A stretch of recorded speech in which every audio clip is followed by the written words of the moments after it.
Assalamualaikum warahmatullahi wabarakatuh, Ananda sekalian. Kembali berjumpa dengan Bapak di pelajaran PAI.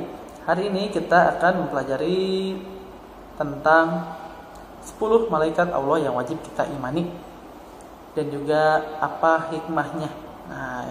Karena kita sudah mempelajarinya kemarin hanya itu dalam berbentuk modul. Sekarang Bapak akan menjelaskan dalam bentuk video. Oke, kita mulai saja. Let's say basmalah. Bismillahirrahmanirrahim. Oke, anak-anak sekalian, sekarang kita ulas dulu materi sebelumnya agar materi ini semakin teringat oleh kita ya, semakin terasah dan hafalannya semakin kuat tentang materi ini. Yang pertama tentang iman. Apa itu iman? Iman itu diyakini di dalam hati, lalu diucapkan oleh lisan dan dilakukan oleh amal perbuatan. Lisan mengucapkan, hati meyakini yang sangat kuat, amal perbuatan melaksanakannya, itu adalah lisan, itu adalah iman secara syariat. Mudah ya. Lalu materi yang kedua yang akan kita bahas yaitu tentang materi apa itu malaikat. Malaikat itu tercipta dari cahaya atau nur. Lalu sifat malaikat adalah taat, sami'na wa ata'na. Jika malaikat menerima perintah dari Allah, maka malaikat akan langsung taat dan melaksanakannya. Oke, sekarang kita materi yang terbaru yaitu 10 malaikat Allah. Apa saja? Yang pertama yang sudah kita pelajari di modul ya. Yang pertama, malaikat Jibril. Malaikat Jibril bertugas menyampaikan wahyu. Yang kedua, malaikat Mikail. Malaikat Mikail ini bertugas menurunkan rezeki, angin dan hujan. Wah, Masya Allah. Lalu yang ketiga, malaikat Israfil. Malaikat Israfil itu tugasnya adalah meniup sangkakala pada saat nanti kiamat besar atau kiamat kubro. Yang keempat, Israel. Tugas malaikat Israel adalah mencabut nyawa. Lalu selanjutnya adalah munkar dan nakir. Munkar dan nakir ini adalah menanyai kita di alam kubur. Lalu rokib dan atid. Rokib ada di kanan, atid di kiri. Rokib menanyai, mencatat amal baik. Lalu atid mencatat amal buruk. Lalu malaikat Malik. Malaikat Malik adalah yang bertugas di pintu neraka. Nauzubillahi min dzalik jika kita berjumpa ya. Yang ingin kita berjumpa adalah malaikat Ridwan, yaitu malaikat penjaga pintu surga. Banyak sekali tentang lagu yang melagukan 10 nama malaikat. Contohnya Jibril, Mikail, Israfil, Izrail, Munkar, wa Nakir, Rokib, Atid, Malik, Ridwan. Lalu ada juga yang lagu raihan. Jibril, Mikail, Israfil, Izrail, Munkar, Nakir, Rokib, Atid, Malik, dan Ridwan. Banyak ya.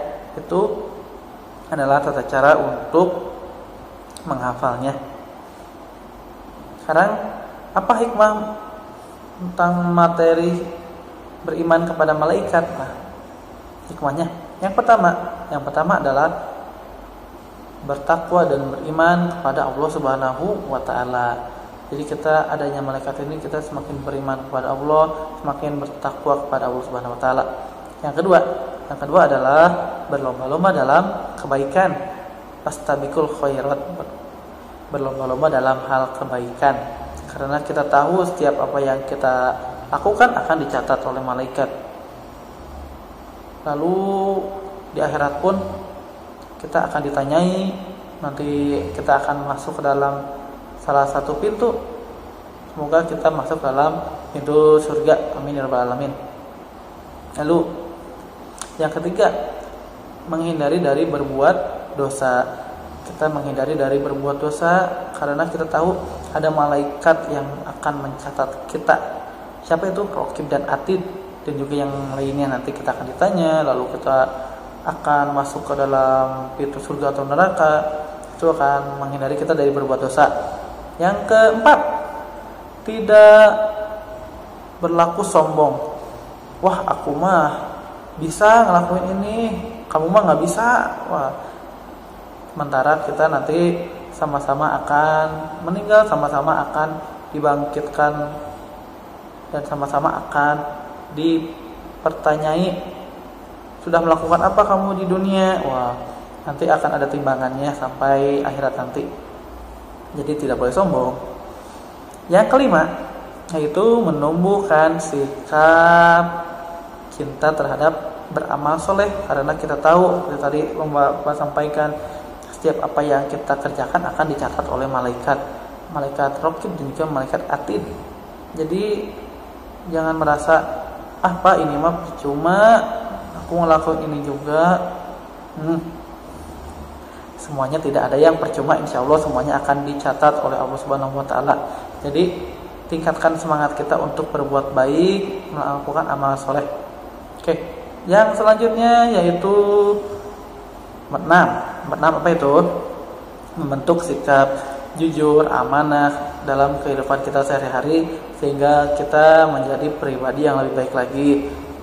Oke ya, jangan sampai bohong atau hal-hal yang jelek, karena itu akan merugikan kita di akhirat kelak. Yang ke-7, yang ke-7 yaitu ini tentang keimanan. Jadi tidak sempurna keimanan kita jika kita tidak beriman kepada malaikat Allah. Yang terakhir itu adalah kesimpulan dari Bapak, kesimpulan dari materi hari ini. Apa kesimpulannya? Tidak sempurna keimanan kita jika kita tidak mengimani atau mempercayai akan adanya malaikat Allah. Akan banyak sekali hikmah dari jika kita mempercayai akan adanya malaikat Allah. Menumbuhkan keimanan kita, ketakwaan kita, dan juga amal soleh kita kepada Allah Subhanahu wa Ta'ala, sehingga kita menjadi pribadi yang lebih baik lagi, sehingga kita bisa berbakti lagi kepada ayah bunda, lalu kita bisa berbuat baik lagi kepada ibu bapak guru. Itu ya, Nanda sekalian, jika ada yang kurang dimengerti silahkan tanyakan langsung kepada Bapak. Segala kebenaran datang dari Allah Subhanahu wa Ta'ala, dan kesalahan itu datangnya dari Bapak sendiri. Kurang lebihnya Bapak mohon maaf. Wabillahi taufiq wal hidayah. Wassalamualaikum warahmatullahi wabarakatuh. Dadah.